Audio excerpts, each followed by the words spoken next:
Hello wonderful person, this is Anton, and today we're going to be talking about Mars, and specifically a new study exploring the possibility of life existing here sometime in the past. Asking a really intriguing question: what if life that used to exist here, possibly forming in the same way that it did on planet Earth, over time resulted in the conditions changing so much that Mars became as it is today? Or in other words, what if early life on Mars, instead of turning it habitable like you see right here on planet Earth, over time turned it into a much more uninhabitable planet with extremely cold and very dry conditions, thus dooming any future life from existing on the surface. Something that was explored in the paper you can find in the description, and something that we're going to be exploring in this video today. Now, in the last decade or so, we actually got really good at trying to simulate various climatic changes on planet Earth. Most of the modern modeling and a lot of different simulations involving climate change have actually become extremely complex, allowing us to predict potential changes on the planet decades ahead. Now, naturally, these are still models, it's not 100% accurate, but accurate enough to allow us to simulate what might happen to our planet or any other planet if you were to change certain parameters on the surface or in the atmosphere. Naturally, similar approaches could be applied to planets like Mars, with Mars being an intriguing target for potential climate studies because all of the signs on the surface and all of the geological signs consistently point at Mars previously being a potentially habitable planet not so different from modern Earth, with relatively warm climate, somewhat thick atmosphere, and most importantly, liquid water on the surface. As a matter of fact, most modern theories suggest that early Mars was extremely good for potentially allowing early life to evolve. It was sheltered enough and contained just the right conditions to, at least in theory, allow early life to start here as well. And so in theory, if life on Mars existed before, either coming from planet Earth or vice versa, arriving to Earth from Mars, the concept we refer to as panspermia, or maybe independently evolving on Mars using similar mechanisms like it did on Earth, then in that sense, we can kind of assume that it very likely resulted in similar sort of chemical reactions in the Martian atmosphere and on the surface of Mars. For example, a lot of the regolith we find on Mars very likely contain just the right physical conditions to shelter life from ultraviolet and cosmic radiation, in theory allowing it to evolve further. And the reduced atmosphere that Mars used to possess, similar to planet Earth, was most likely made out of hydrogen and carbon dioxide, very similar to what we believe Earth contained as well.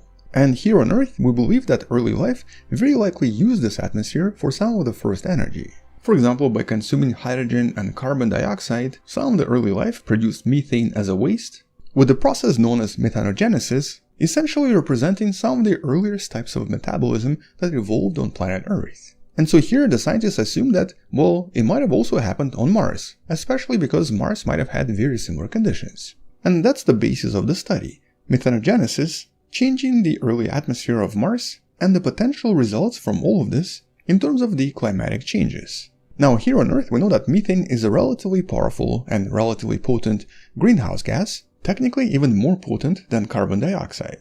It's nearly 40 times as potent as a matter of fact, but because it can only stay in the atmosphere for about 12 years, and because it doesn't generally stay in the air for too long, its overall effects are much lower than other greenhouse gases. But in contrast, hydrogen is even more potent, approximately 200 times as potent as carbon dioxide, and in theory, it can stay in the upper atmosphere for a pretty long time. And on early Earth, and of course early Mars, it might have been responsible for most of the heat that resulted in the formation of early water. But if we make an assumption that early life on Mars did something similar to what it did on planet Earth, and resulted in the production of methane, consuming the hydrogen and consuming some of the CO2, releasing methane in the process, if the biomass productivity here was just as high as it was on planet Earth, it would actually result in some really intriguing effects.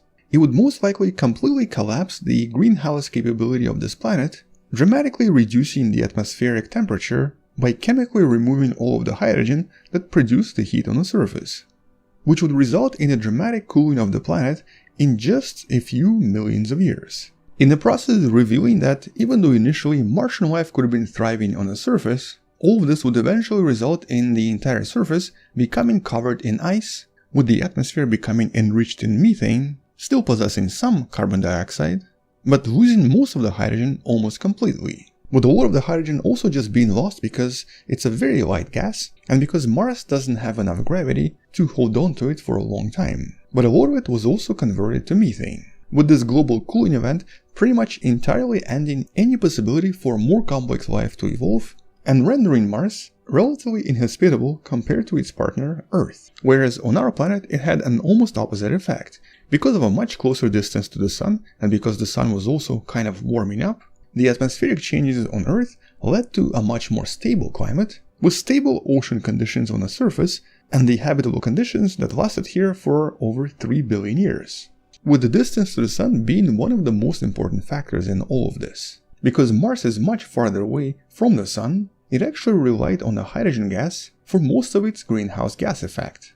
Once the hydrogen was gone, so was the effect from the greenhouse gases, eventually turning it frozen, with the temperatures dropping from approximately 20 degrees Celsius on average down to about -57 in the period of 100 million years or so, with the scientists suggesting that the life that used to exist here, instead of disappearing, simply making its way down into the Martian crust, where it could still exist even today.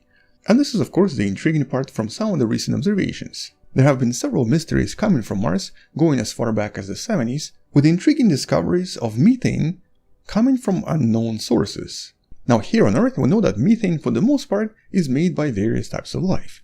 It could be produced naturally, but why it was detected on Mars is still unknown today. One of the suggestions is of course that there is some kind of life here underneath the surface that we could maybe discover if we were to dig deep enough into the surface.